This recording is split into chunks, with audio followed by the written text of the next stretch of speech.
გამარჯობა, მე ვარ აფსანძე სახლიდან და დღეს ჩემი სტუმარია საალ ანდრონიკაშვილის ბერლინიდან გვერდება. სამშვიდობისა, საალ, მადლობა დროისთვის.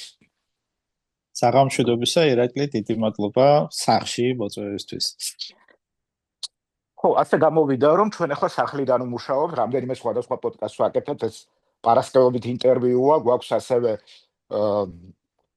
ვირაობით კვირის ტყუილი, ვცდილობთ ყველაზე ოდიოზური ტყუილი ფეიკი ამოვარჩიოთ ხოლმე და რაღაცნაირად ამ მაგალითზე ვაჩვენოთ პროპაგანდის ანატომია. მაგრამ დღეს შენთან ინტერვიუ დავიწყოთ ფრანკფურტერ ალგემაინე ცაიტუნგით, შენ თანამშრომლობ ამ ძალიან რენომირებულ გაზეთთან, მაგრამ ბოლო დროს აღარ მინახავს არაფერი დაწერილი და განელდა ინტერესი საქართველოს მიმართ. ინტერესი არ განელებულა, ირაკლი, უბრალოდ ასე ვთქვათ, დიდია კონკურენცია სხვა და სხვა ამბების და ეს არის საქართველოს პრობლემა ახლა, რომ ბევრი სხვა დიდი ამბის ფონზე საქართველოს თემა არ ჩანს ძალიან აქტუალურად, ხო? იმიტომ რომ აქეთ ირანში ჩვენ მეზობლებთან ტრიალებს დიდი უბედურება და ეს ხალხი ფაქტობრივად შიშველი ხელებით ებრძვის კვლელ რეჟიმს. იქით გრენლანდიის ამბებია ძალიან სერიოზული ახლა ევროპისთვის და დიდი ყურადღება ეთმობა ამ საკითხებს. უკრაინის ომი ცხადია, არ წასულა და ისიც მუდმივი ყურადღების სფეროშია და ამ ფონზე საქართველოს შედარებით უკან იწევს, თუმცა ინტერესი არ გამქრალა. ის ხალხი, ვინც საქართველოზე წერდა, თუნდაც ფრანკფურტერ ალგემაინეში და სხვა გაზეთებში აინტერესებულია საქართველოთი, ადევნებს თვალს იმას რა ხდება ჩვენთან, მაგრამ ზოგადი ფონი ისეთია, რომ ასე ვთქვათ, ძნელია ამ წუთას საქართველოზე წერა. და ამით სარგებლობს ჩვენი რეჟიმი, შეიძლება ვთქვათ, რომ ყურადღება მათ მიმართ მინელებულია და მათთვის ჯერჯერობით არავის არ ცხება. ხო, ახალი ამბების იერარქიას ძალიან რთულია ახლა მოხდეს საქართველოს. მე მაქვს შეგრძნება, რომ უკრაინამაც კი უკან ჩაიჩოჩა, რაც ახლა ირანი და გრენლანდია გახდა მთავარი თემა. მაგრამ ამაში მაინც დავარქვათ ასე, რომ ვერ პოულობს ადგილს ქართული ამბები სულ მცირე გერმანულ მედიაში, ზოგადად ევროპულზე შეგვიძლია ვთქვათ. ამაში რამდენი არის წილი ჩვენი ხელისუფლების იზოლაციონიზმისა? ჩვენი ხელისუფლების იზოლაციონიზმის წილიც, რა თქმა უნდა, ამაში დიდია, იმიტომ რომ ძალიან ბევრი ადამიანი ევროპაში დღეს უკვე ფიქრობს, რომ საქართველოს ჩამოწერილია, ასე ვთქვათ, ხო? ანუ შეგვიძლია ჩვენ ვილაპარაკოთ მოლდოვაზე, რა თქმა უნდა, უკრაინაზე, იმიტომ რომ უკრაინა ცნობიერება ყალიბდება, რომ არის ცენტრალური საკითხი ევროპის უსაფრთხოების დღევანდელ დღეს და საქართველოს, ასე ვთქვათ, უკვე დავიწყებული კი არა, ჩამოწერილია, ასე ვთქვათ, ხო? როგორც ვითხრეს ჩვენ, საქართველოს არის მხოლოდ სახელით კანდიდატი ქვეყანა ევროკავშირისა, მაგრამ ჩვენთვის ძალიან მნიშვნელოვანია, რომ ეს აღქმა შევცვალოთ და ამაზე ძალიან ბევრია სამუშაო, აქაც განსაკუთრებით აქ გერმანიაში და ევროპის სხვა ქვეყნებში, იმიტომ რომ მნიშვნელოვანია ის გააცნობიერონ ჩვენმა გერმანულმა მეგობრებმა და მეგობრები ამას აცნობიერებენ, მაგრამ ის ხალხი, რომელიც ნაკლებად არის საქართველოთი აინტერესებული ხოლმე, ნაკლებად იცნობს ამას, რომ პრინციპში ისაც ხდება უკრაინაში, ისაც ხდება მოლდოვაში და ისაც ხდება საქართველოში, ორგანულად არის დაკავშირებული ერთმანეთთან. ეს არ არის რაღაცა იზოლირებული, რაღაცა სამი სხვადასხვა მოვლენა, არამედ ეს არის ერთი პროცესის ნაწილი და ამ პროცესს, ასე ვთქვათ, ეს უნდა განვიხილოთ ერთობლივად და გადავწყვიტოთ კიდევაც ეს პრობლემები ერთობლივად, ხო? აი ამის შეცვლა, ამ ცნობიერების შეცვლა არის საკმაოდ რთული და ვცდილობ მე ცოტათი რამდენადაც შემილია, მაგრამ ასე ვთქვათ, ჩვენი გერმანელი მეგობრებიც ვცდილობენ, რომ აი ეს ფუნდამენტურად მცდარი აღქმა, ასე ვთქვათ, საქართველოსი როგორც რაღაცა სადღაც იზოლირებულად ყოფი რეგიონისა შეცვალონ და პირიქით ჩვენი მთავრობა და ამით შევეცდები რომ უპასუხო ამ შენ შეკითხვას, ეგრეთ წოდებული, ანუ ივანიშვილის რეჟიმი ცდილობს, რომ ასე ვთქვათ, ეს იზოლაციონისტური აღქმა საქართველოსი გააძლიეროს და ყველგან გაუსვას ხაზი იმას, რომ აი ჩვენ მაინც ასე ვთქვათ, ამ რაღაცა არა ვართ მაინც და მაინც ევროპის ნაწილი და არც გვინდა რომ ასეთებად აღვიქვავდნენ მათი მოძრაობის ტრაექტორია უჩვენებს ახლა სად და როგორ აღიქვავენ ისინი თავის თავს, ხო, თურქმენეთში ვიზიტი გვახსოვს ჩვენა, ხო, და თავისი ძალიან მნიშვნელოვანი ნიუანსებით, ასე ვთქვათ, იმიტომ რომ ეს იყო ჩაწერილი, ასე ვთქვათ, ზუსტად ამ რუსულ იმპერიული საგარეო პოლიტიკის მოდელში, ხო, ან საქართველოს პრაქტიკულად შეუერთდა, ან უერთდება, ან აჩვენებს ყოველ შემთხვევაში, რომ აქვს სურვილი შეუერთდეს ამ სამყაროს, ხო? ეს ორი ძალიან განსხვავებული ხედვა საქართველოს შესახებ არსებობს ახლა და ეს ივანიშვილის რეჟიმი ამყარებს, ასე ვთქვათ, ამ იზოლაციონისტურს და ჩვენ ვცდილობთ, რომ ევროპაში შეიცვალოს, ასე ვთქვათ, ეს ახმა და ჩვენ აღვიქვან როგორც ერთი საერთო სივრცე, სადაც რუსეთი ცდილობს თავისი გავლენა დაიბრუნოს ძალით ან ჰიბრიდული მეთოდებით და რომ ევროკავშირი ამას უნდა დაუპირისპირდეს, ასე ვთქვათ, ერთობლივი ხედვით და არა რაღაცა იზოლირებული და სექტორული ხედვით. სხვათა შორის დღეს გავრცელდა ახალი ამბავი, რომელიც დასტურა უკვე მთავრობის კანცელარიამ, რომ დავოსში არ არის ყობახილი მიწვეული და არც მიემგზავრება შესაბამისად. არადა 10 წლეულების განმავლობაში აღმოსავლეთ პარტნიორობის რიოს სამაგალითო წევრი ვიყავით. წუწუნებით კიდეც ხშირად, რომ მაგალითად მოლდოვა, რომელსაც ბევრად მეტი პრობლემები ჰქონდა დემოკრატიასთან, სტრუქტურულ დემოკრატიასთან, მართვის ბერკეტების თვალსაზრისითაც, როგორღაც გვაფერხებდა ჩვენ ლიანად აი ამ მიმართულებით წასვლაში. და ახლა ჩვენ ვართ მაჩანჩალები. არის შანსი, რომ აი ამ ცივილიზაციური გადაწყვეტილების ფაქტობრივად ცივილიზაციური ომის, ხო? შედეგი აღმოჩნდეს ის, რომ ჩვენ დავრჩეთ ახალი ფარდის მიღმა, ახალი კედლის რა თქმა უნდა არის, რა თქმა უნდა, ძალიან დიდია ამის შანსი. ეხლა ამის შანსი შეიძლება ვთქვას, რომ უფრო მეტია ვიდრე სხვა შანსი, რომ ჩვენ გავხდეთ აი ამ ევროპული სივრცის ნაწილი, იმ სივრცის ნაწილი, რომელიც ეხლა ყალიბდება პრაქტიკულად, ხო, ჩვენ ძალიან ისეთ ყველა იცის უკვე, არანაირი სიახლე ამაში არ არის, რომ პრაქტიკულად ახალი ევროპა ყალიბდება, რომლის როლი მსოფლიოში არის ძალიან განსხვავებული იმ როლისგან, რომელიც მას ეჭირა თუნდაც 1 წლის წინ. არა, ნატო დგას დაშლის პირას, გრენლანდიის დაპყრობის გეგმების გათვალისწინებით და ევროპა არის პრაქტიკულად დღეს გამოაცხადა Ursula von der Leyen-მა, რომ ახალი უსაფრთხოების სტრატეგია შეიქმნება 2026 წელს, სადაც ევროკავშირმა უნდა ჩამოაყალიბოს ახალი ხედვა, როგორ ხედავს ის თავის თავს და თავის უსაფრთხოებას.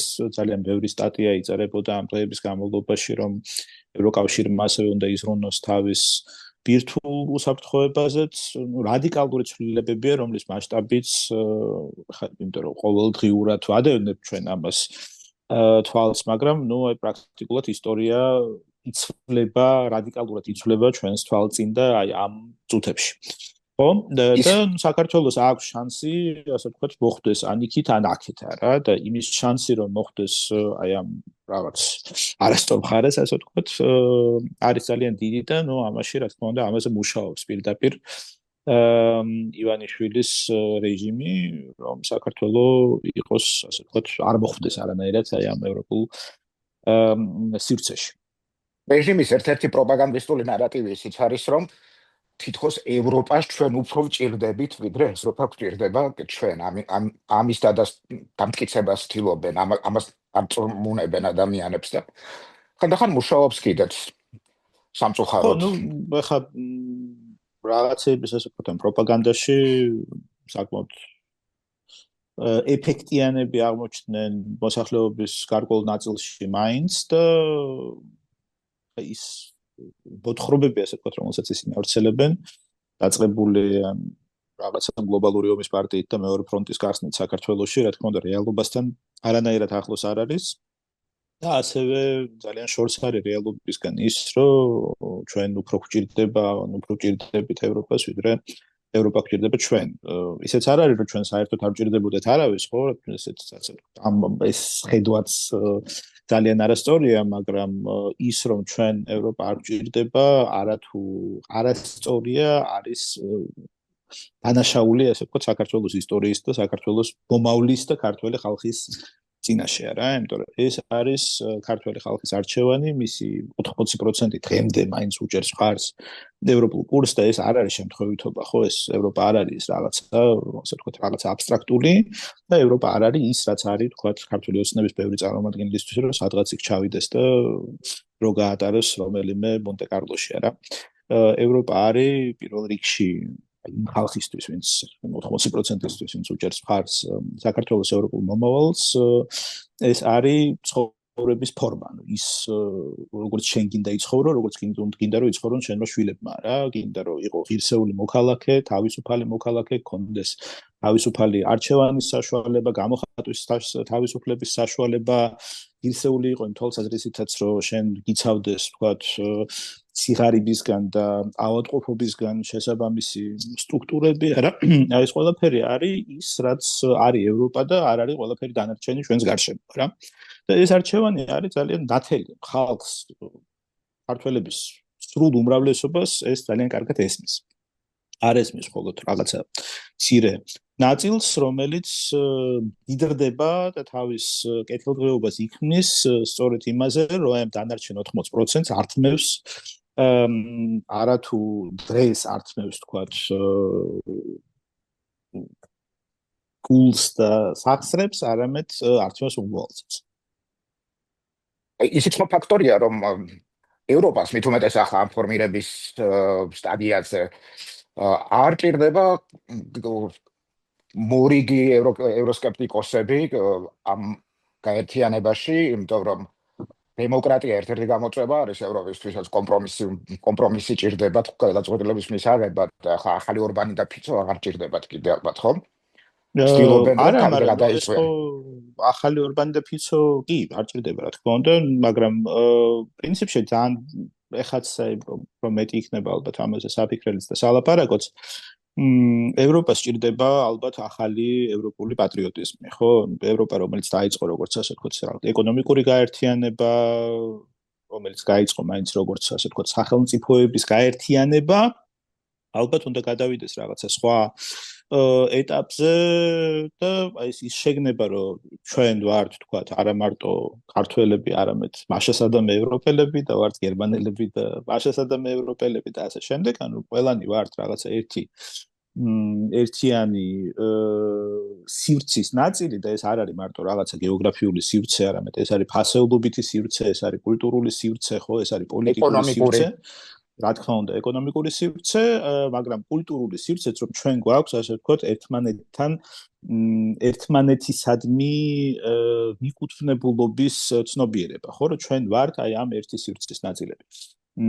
როგორც მაგალითად ყალიბდებოდა ამერიკის შეერთებული შტატები, ხო, მიუხედავად იმისა, რომ ძალიან ბევრი განსხვავებული ხალხი არის იქ. აი ეს ევროპული ცა, ამაზე სხვა შორის წერდა 20 წლების ბოლოს 30 წლების დასაწყისში ანტონიო გრამში, იტალიელი ცნობილი თეორეტიკოსი, ციხის დღიურებში, თქვა ძალიან უცნაურ ფრაზას გადავაწყდით მასთან, რომ ასე ვთქვათ, მაშინ 30-იან წლებზე არის ლაპარაკი, ხო? ანუ ჯერ წინა გვაქვს მეორე მსოფლიო ომი, წინა გვაქვს ფაშიზმი, წინა გვაქვს ეს რაღაცა სრული კატასტროფებია მე-20 საუკუნის და მაშინ ამბობს, რომ როდესაც ხალხს გაუჩნდება ცნობიერება იმისი, რომ ისინი არიან ევროპელები, მაშინ შეიქმნება ევროპის კავშირი, ხო? ესეთი აქტიურად წინასწარმეტყველება, ხო, მაგრამ ეს წინასწარმეტყველება დღემდე მიუხედავად იმისა, რომ ევროპის კავშირი არსებობს, არ არის ბოლომდე განხორციელებული ზუსტად იმიტომ, რომ აი ეს ცნობიერება, კულტურული ცნობიერება მაინც შესაქმნელია და აი ეს ალბათ ნელ-ნელა რაც უცნაურია ამ ხიფათების ხარჯზე ალბათ წინ წამოიწყოს, ხო, რომ ჩვენ ერთმანეთს ვჭირდებით ყველანი არ არის ეს მარტო გერმანია, არ არის მარტო საფრანგეთი, არამედ ყველანი ერთმანეთს ვჭირდებით და აი ამ რაღაცა უზარმაზარ გამოწვევებს, რომელიც ეხლა დგას ჩვენს წინაშე, შეგვიძლია გაუძლოთ მხოლოდ ერთად უნგრელებიც, სლოვაკებიც, სლოვენიელებიც, ქართველებიც, გერმანელებიც და ასე შემდეგ. სტოგიჭირი მარგებელი არის ხო? ხანდა რაღაცა გაგიფიქრე. ტრამპის ტრამპის გაპრეზიდენტების შემდეგ გადაწყვეტილებამ რომ შეამციროს ევროკავშირის უსაფრთხოების გარანტიები, როგორღაც ემანსიპაციას იწვევს თავად ევროკავშირში, ხო? მიხვდნენ რომ თავიანთ უსაფრთხოებაზე პასუხისმგებლობა თავად უნდა აიღონ. წარმოიდგენდი მაგალითად რომ გერმანიის კანცლერი ბუნდესტაგიდან მოითხოვდა თავდაცვის ხარჯების გაზრდას, მათ შორის იმისთვისაც, რომ ტანკები აწარმოონ, რომელიც შეიძლება რუსეთის წინააღმდეგ იყოს გამოყენებული, რომ ტაბუები დაირღვა, ბევრი ტაბუ დაირღვა. მაგრამ საზოგადოება არის ამისთვის მზად, ანუ ხარდაჭერა აქვს, პოლიტიკური გადაწყვეტილებები მიღებულია, საკმაოდ გაბედული, როგორც ჩანს, ისე არის, განწყობილი არიან პოლიტიკოსები საკმაოდ გაბედულად, მაგრამ რადგან ევროპა დემოკრატიაა, არსებობს ამისი თანხმობა საზოგადოებაში. არჩევნები მოდის ახლა გერმანიაში მაგალითად ამ წელს 3 არჩევნებია. რთული იქნება ამ გადაწყვეტილების გატანა. პრობლემა იმაში კი არ არის მარტო, რომ ამერიკის შეერთებული შტატები ამცირებს ევროპის უსაფრთხოებას, ეხლა უკვე ცოტა სხვა პრობლემაა, რომ ასე ვთქვათ, ამ უსაფრთხოებას შეიძლება საფრთხესაც უქმნიდეს აქტიურად.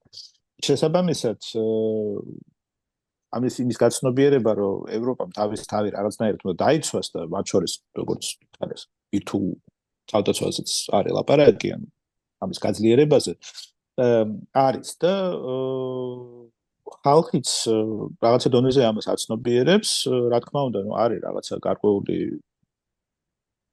ინერცია იმისი, რომ მოიცა აქამდე რომ ესე იყო, ეხლა სხვანაირად რატო უნდა იყოს, ხო, მაგრამ მიუხედავად ამისა, ეს გამოკითხვები რეგულარულად ტარდება და როგორც ჩანს, არსებობს ეს ცნობიერება და მხარდაჭერაც არსებობს, რა. რომელიც ასევე ისევე როგორც ჩვენთან არ ითარგმნება, ვთქვათ, მთავრობის მხარდაჭერაში მაინც და მაინც, იმიტომ რომ მთავრობას ის ბალანსი რეალურად რომელიც იყო 2-3-4 თვის წინ დიდად არ შეცვლილა.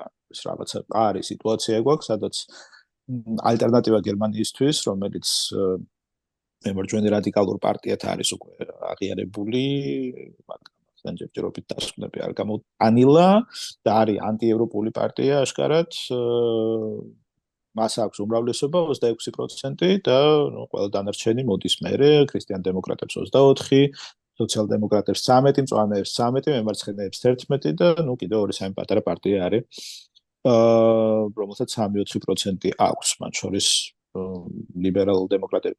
მაგრამ ხო და ეს სტაბილურად არის. ეს სიტუაცია არ იცვლება, მაგრამ იმის ცნობიერება, რომ კი გერმანიამ რაღაცნაირად თავი უნდა დაიცვას, არის, იზრდება ასევე უკრაინის მხარდაჭერის აუცილებლობის ცნობიერებაც.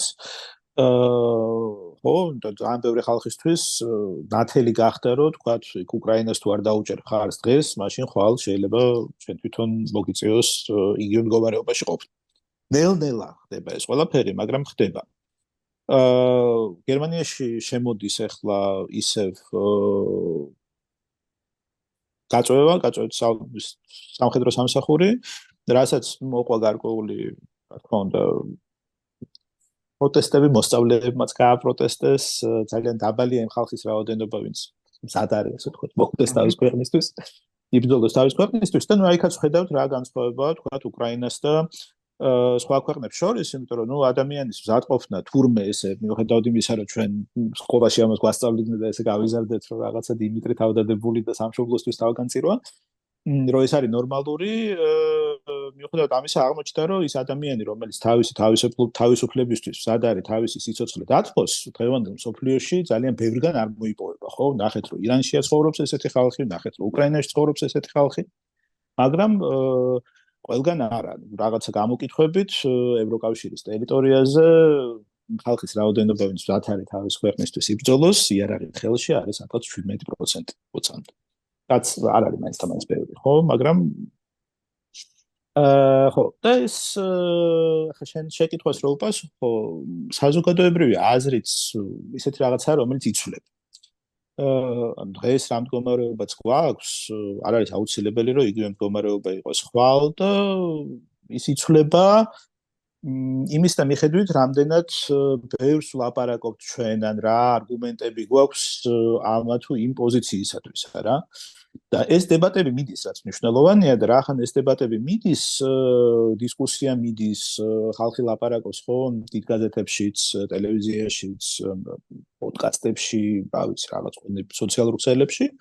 ეს არის აქტიური დისკუსიის საგანი და რახან ეს არის დისკუსიის საგანი, შესაბამისად არის იმის პოტენციალი, რომ აზრი რაღაცა მიმართულებით შეიცვალოს. და ნუ აქაც რა თქმა უნდა, ისევე როგორც საქართველოში პროპაგანდას და პოსტსიმართლეს, ასე ვთქვათ, აქვს თავისი ძალიან ნეგატიური როლი, ხო, მაგრამ მაინც ეს დემოკრატიული ბალანსი, დამცავი ბალიში იმდენად მაინც ძლიერია, რომ ასე ვთქვათ, ეს პროპაგანდა ესე იულად მაინც ვერ იპყრობს აზრს, მიუხედავად იმისა, რომ გერმანიაშიც აი სადღაც მოსახლეობის მესამედის დარწმუნება, ასე ვთქვათ, ამ პროპაგანდამ შეძლო იმაში, რომ ეს ერთიანი ევროპა ცუდია, რომ ჩვენ არ გვჭირდება რაღაცა ეს ერთიანი სივრცე, რომ თავარია გერმანია იყოს გერმანელებისთვის და ასე შემდეგ.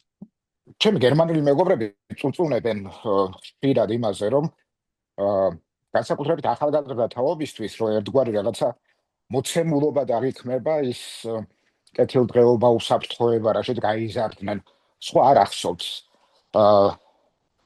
შეიძლება ასაკობრივად დავუყოთ, რომ უსაფრთხოებისთვის, პასუხისმგებლობის აღებისთვის ახალგაზრდები უფრო ნაკლებად არიან მზად, ვიდრე ისინი, ვისაც ახსოვს სხვა თუ ისე წარმატებული დროებიც. მე მგონი ეს ხალხი, ვისაც ეგეთი დროები არ ახსოვს, გერმანიაში აღარ არის ძალიან ბევრი. ძირითადი, ხო, პრინციპში, ყველა ჩვენი თაობაც გაიზარდა სულ კეთილდღეობაში, რა, ის თაობა, რომელიც ომის მერე გაიზარდა. მონაწილეობს, რა თქმა უნდა, საზოგადოებრივი აზრის შექმნის პროცესში, მაგრამ არა იმდენად აქტიურად. ახალგაზრდებს ალბათ უბრალოდ მოუწევთ ადაპტირება იმ ახალი რეალობების მიმართ, რომელიც ახლა იქნება. მე ვერ ვიტყვი, რომ ეს არის ასაკობრივი განსხვავება, მაგრამ აი, ეხლანდელი ახალგაზრდებისთვის ეს ძალიან რთული დრო არის, იმიტომ რომ ძალიან ბევრი რაღაცა იცვლება ძალიან სწრაფად. შეიძლება ისინი ამ სწრაფი ცვლილებებისთვის უფრო კარგადაც იყვნენ ადაპტირებულები, იმიტომ რომ ჩვეულებრივი არიან რაღაცა სწრაფი რიტმით რაღაცების ცვლილებას, მაგრამ ნებისმიერ შემთხვევაში მათ მოუწევთ რეალურად სხვა სამყაროს ცხოვრება, ვიდრე მათი მშობლები ცხოვრობენ. არ მგონია, რომ ეს მაინც ასაკობრივი პრობლემა. შავი ზღვის უსაფრთხოება, შავი ზღვა რამდენად არის ნაწილი ამ ახალი ევროპული უსაფრთხოების არქიტექტურის მნიშვნელოვანია, უფრო მნიშვნელოვანი გახდა, ვიდრე იყო ცოტა ხნის წინ, მაგალითად. ნუ არის ორი კედა, ხო, ნუ ხა ბულგარეთი და რუმინეთი ესაზღვრება შავ ზღვას, ხო, და ნუ ხა უკრაინა როგორც კანდიდატი ქვეყანა შავი ზღვის ასე ვთქვათ, სანაპიროს დასავლეთი ნაწილი პრაქტიკულად და ჩრდილოეთის ნაწილი ევროკავშირის უშუალო ინტერესებში შედის და არაუშუალოდ, ასე ვთქვათ, სამეზობლოში, ხო? რა თქმა უნდა, შავი ზღვის უსაფრთხოება ძალიან მნიშვნელოვანი საკითხი არის ევროპისთვის, თუმცა მას აქამდე არ ექცეოდა ახლა მაინც დიდი ყურადღება და ესეც შეიძლება იქიდან გამომდინარე, უკრაინა თუ აღარ არის უკვე, როდის გახდება ევროკავშირის წევრი და ბუნებრივია ეს აი ამ უსაფრთხოების აღქმასაც და ასე ვთქვათ, შავი ზღვის აღქმასაც როგორც ევროპული ზღვის გაზრდის მნიშვნელობით. რუსეთი ჰიბრიდულ ომს განსაკუთრებით პროპაგანდით გერმანიაშიც საკმაოდ აქტიურად მიმართავს, ხო? აღმოსავლეთ გერმანიაში. შეგვიძლია შევადაროთ ქართული პროპაგანდა და გერმანული პროპაგანდა, რასაც ახლა დასავლეთში სხვაჩორის არა მარტო აღმოსავლეთში, მაგრამ კი შეგვიძლია შევადაროთ, იმიტომ რომ, ნუ, ასე ვთქვათ, როგორც ფილოლოგს შემიძლია გითხრა, რომ აი ეს ეგრეთ წოდებული ნარატივები, ასე ვთქვათ, ეს პატარა მოთხრობები ან დიდი მოთხრობები, რომელსაც ავრცელებს პროპაგანდა, ანდახან სიტყვით ემთხოვა ერთმანეთს გერმანიაში და საქართველოში, ხო? არგუმენტაცია როგორია, როგორ ეწყობა არგუმენტაცია, მაგრამ თვითონ ეს ასე ვთქვათ კლიშეებიც ძალიან გავს ერთმანეთს და ნუ ეტყობა რომ რაღაცა მას აქვს ერთი ასე ვთქვათ ცენტრი, ხო? რაღაცა ძალიან ბევრი მაგალითის მოყვანა შეიძლება და პრინციპში შევხედოთ და წავიკითხოთ თქვათ მესიჯები, რომლებსაც ავრცელებენ თქვათ ქართველი პოლიტიკოსები და ალტერნატივა გერმანიის პოლიტიკოსები, შეიძლება უშუალოდ პირდაპირ სიტყვით დამთხოვები ვიპოვოთ. ამის ხო, ამის წინააღმდეგ ვერც მათ მოიფიქრეს მაინც და მაინც რაიმე რაღაცა ძალიან ქმედითი ინსტრუმენტი, ხო? ხო, ნუ ქმედითი ინსტრუმენტი რა არის? ვერაფერი ვერ ქნამ ჯერჯერობით ალტერნატივა გერმანიისთვის წინააღმდეგ. არა, ეს ცოტა ეს ძალიან რთული პროცესია, ხა ესე მარტივად ამის გაკეთება არ შეიძლება, უბრალოდ თავის დროზე ინფორმაცია როგორც იარაღი, ასე ვთქვათ, ამ ტიპის ხო ეს ჰიბრიდული იარაღი ევროკავშირისთვის ასე ვთქვათ არ იყო მაინც და მაინც აქტუალური და ამიტომ ძალიან გამოტოვეს ის ფაზა, სადაც ეს შეიძლება და სოციალური ქსელები შეიძლება გამოყენებული ყოფილიყო ეს ტროლების ფაბრიკები როგორც იარაღი. რუსეთი ამაზე მუშაობდა და ამას აქტიურად იყენებდა როგორც იარაღს და საკმაოდ წარმატებულ იარაღს ამ ჰიბრიდულ ომში. ის რომ ამისგან შეიძლება თავი დაიცვა, ამის გაცნობიერებაც ძალიან გვიან მოხდა ევროპაშიც და საქართველოშიც და პრობლემა ისაა რომ ძალიან ბევრი რაღაცა ამ ჰიბრიდულ ომებში ასე ვთქვათ ევროკავშირი არ იყენებს სიმეტრიულ პასუხებს და ვერც გამოიყენებს თავისი ფასეულობებისგან გამომდინარე, ხო? ანუ ის არ გააკეთებს ახლა ტროლების ფაბრიკას, რომელიც იმუშავებს ვთქვათ რუსეთში ან საქართველოში, არა? ამიტომ აი ასიმეტრიულ ჰიბრიდულ ომზე პასუხის გაცემა არის ხოლმე ძალიან რთული, მაგრამ ნუ ეხლა ეს პრობლემა უკვე აქმულია როგორც პრობლემა და რაღაცა ტიპის წინააღმდეგობა რა თქმა უნდა მიდის, მაგრამ თავარი ეს არის ეს საზოგადოებრივი აზრის ჩამოყალიბება და საზოგადოებრივი აზრის ჩამოყალიბებაში ფართო და მნიშვნელოვანი აზრიანი დისკუსიის დაპირისპირება, ასე ვთქვათ, მხოლოდ ამ რაღაცა პროპაგანდისტული, ფაქტობრივად საომარი გზავნილებისთვის და ნუ რაღაცა დონეზე ეს მუშაობს, ხო? ვილაპარაკეთ რომ ეს რაღაცა მაინც ასე ვთქვათ უსაფრთხოების ბალიში არსებობს, მაგრამ ადეკვატური პირდაპირი სიმეტრიული პასუხი ამაზე არ არის, ხო? ანუ ის ვიღაცავისთვისაც ფასეულობები არ არსებობს, შეიძლება ვთქვათ კლავდეს ბავშვებს და ქალებს, მაგრამ შენ ასე ვთქვათ ამითი მათ ვერ უპასუხებ, ხო? ანუ უკრაინა როგორც ეუმება რუსეთს არ არის ის ომი, რომლითაც რუსეთი ეუმება უკრაინას, არა? ეს აქცევს შენ იმათ რაც შენ ხარ, ხო? შენ რო დაიწყო ომი ისევე როგორც ის ომობს, მაშინ ფაქტიურად უკვე ის მხარეზე ხარ გადასული და ასე ვთქვათ მის ფასეულობებს იზიარებ და ამიტომ ეს არის ძალიან რთული და ევროპის ამოცანა, უკრაინის ამოცანა, ევროპის ამოცანა არის გაცილებით უფრო რთული, გაცილებით უფრო მეტი პასუხისმგებლობა აკისრია, ვიდრე ვთქვათ აქვს ან როდესმე ექნება რუსეთს ამ თვალსაზრისით, ხო? და ეს პასუხისმგებლობა იმაშიც მდგომარეობს, რომ შევინარჩუნოთ ადამიანობა, შევინარჩუნოთ ღირებულებები, ანუ არა მარტო ვიბრძოლოთ ამისთვის, არამედ აი ამ ბრძოლაში არ შემოგვეკარგოს სადღაც, რა და ნუ აი ამას უკრაინა ამის სასწაულ მაგალითს აჩვენებს, როგორც შეიძლება ამის გაკეთება, ხო? და ნუ აი ეს საინფორმაციო ჰიბრიდულ ომში, ნუ ასიმეტრიულია ეს ომი და ასე ვთქვათ, იგივენაირად ამასთან ბრძოლა არ შეიძლება. არ შეიძლება იმ მეთოდებით ბრძოლა, რომლითაც იბრძვის მაგალითად ჩვენთან ივანიშვილის რეჟიმი, ხო, მომინდა და პარტია აუგზალე, მომინდა და მეორე პარტია აუგზალე, მომინდა კანონი მივიღე, სადაც აუგზალე ტროტუარზე დგომა. ხო, ეს არის უსამართლო სახელმწიფო, სადაც არ არის სამართალი და სადაც ასე ვთქვათ, სამართალი შეგიძლია ნებისმიერ გამოიყენო როგორც იარაღი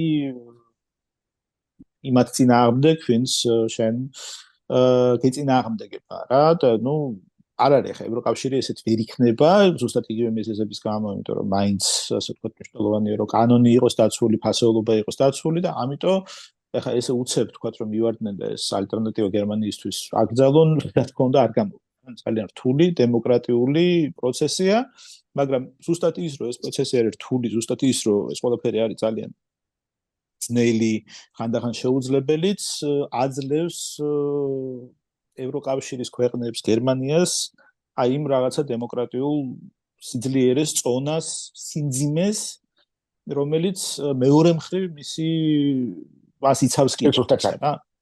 ვიცი რომ გეჩქარება ბოლო შეკითხვა, ამიტომ ოცნება განსაკუთრებით ერჩის გერმანიას და რატომ რა შეიძლება შევხსნათ. კარგი შეკითხვა არის. ხო, მე მგონი აქ რაღაცა უკვე პირადი კომპლექსების მასში გადავდივართ.